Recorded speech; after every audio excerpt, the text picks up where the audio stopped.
Hello, I am Johan. I am a second year law student. The thing I'd be talking about today is the insertion of Section 118 capital A in the Kerala Police Act 2011. On October 21st, 2020, the cabinet had decided to recommend the governor to promulgate an ordinance to insert Section 118A in the Kerala Police Act 2011.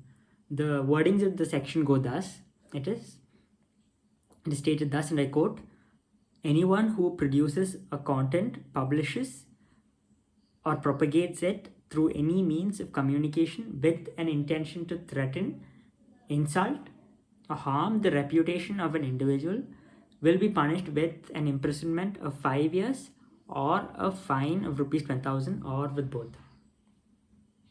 And recently, the governor had approved this section. The insertion of this section can cause great harm and hinder free speech. The reason why it can cause a lot of harm is when it can be found out if we look back to 2015 in the case of Shreya Singhal versus Union of India. The Supreme Court had struck down Section 66 capital A of the IT Act 2000. I should say that section was a much better worded section than the one recently promulgated, because the one that I had just read out, that is Section 118A capital A, is vaguely worded, is open ended, while Section 66A, which was struck down, was much better in its wordings.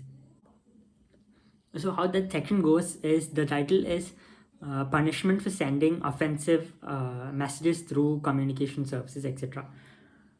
The section goes thus: any person who sends by means of a computer resource or a communication device, A, any information that is grossly offensive or has menacing character; B, any information which he knows to be false but for the purpose of causing annoyance, inconvenience, danger, obstruction, insult, injury, criminal intimidation, enmity, hatred, or ill will, persistently by making use of such computer resource or a communication device; C, any electronic mail or electronic message for the purpose of causing annoyance or inconvenience, or to deceive or to mislead the addressee or recipient about the origin of such messages, shall be punishable with imprisonment for a term which may extend to 3 years and with fine. So, comparing the two sections, this seems more clear as to what this section entails and what it doesn't. But still, this was the Supreme Court had found it hindering free speech. It is because it doesn't distinguish between what can be the extent of free speech, or what can be the extent of fair comment, or what can be construed as cyberbullying. So, looking at this section, and the obviously the similar worded section, the section 118 capital A, I don't understand the use of this. I don't understand the relevance of this section. First, it hinders free speech. This section gives unbridled power. As per this section, the police doesn't even need a petitioner. How is that? They can take up a suo motu case, or they can, or anybody else can bring in a complaint, and the police can take up the suit regarding any incident or anything else. So this gives massive unbridled power to the police, and unchecked power too. So what it essentially does is hinders free speech. So I'm not a massive I'm not even an advocate of people engaged in cyberbullying or anything of that sort. That definitely needs to be curbed, and there are provisions to curb it presently. Obviously there is not a well-founded legislation to combat the misuse of social media, it needs a special legislation. Yep, the fact that there is a need of a special legislation governing the whole fact is well known, but an open-ended section like the section 118A of the Police Act, insertion into the Police Act is arbitrary, and it lacks sense, because it can do more harm than good. Second, I don't find it relevant at all, because there are an umpty number of legislations which can combat the menace, the social media, the misuse of social media. For example, there is section 499 of the IPC, which is defamation. So it covers a lot of defamation, covers a lot of insulting messages, a lot of social media abuse. Everything is covered under defamation. Although there is an area which is not covered by it, and I would come to that. And then a law that is seen on social media is threatening, be it anything, any kind of threatening. That is covered under 503, intimidation, criminal intimidation, 503 of the IPC. So there are legislations for combating the misuse of social media, and such an open-ended section would only do harm, will do more harm than good. And another thing is, statements or posts which provoke classes or cause dissension between communities is also covered in the following sections from 503. The gray area that exists in defamation, which prevents the police from taking cases, is in cases of private messages.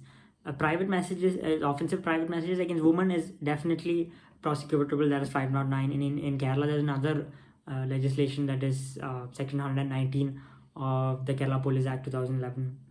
Private offensive or defamatory insulting messages sent to a man.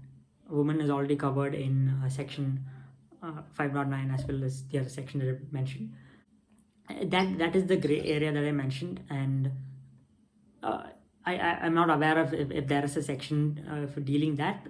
Please do let me know in the comments if there is something as such. The private offensive defamatory messages doesn't come under the defamation section. It is because a major ingredient of defamation is that the defamatory comment or the defamatory statement should be made known to a third party by the person making the comment. So that is a basic ingredient in defamation. So in private messages, if it is private messages insulting somebody else is covered, but private messages insulting the person, so that's the only gray area that I found. I couldn't find anything else which is not covered. Everything else is comprehensive. Even the IT Act has provisions dealing with dealing with cases of sending explicit messages and the like. And another problem with this section 118 capital A inserted into the Kerala Police Act is that it is violative of section 499 itself, because there are a lot of exceptions in section 499. So in section 118 capital A, it is written harming the reputation of an individual. So harming the reputation of an individual or person is basically defamation, but there are a lot of criteria that must be fulfilled in order to win a defamatory suit, or as per to call it defamation as per section 499. That some of the things that doesn't constitute as defamation is truth. Truth statement doesn't qualify as defamatory.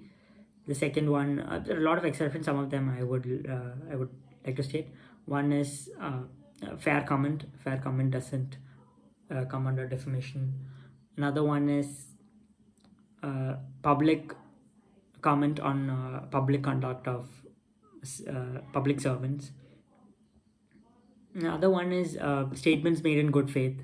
So there are a lot of ingredients apart from that. Even there is in case of public or public individuals, there is another criteria, that is intent or evil intent or malice should be proven.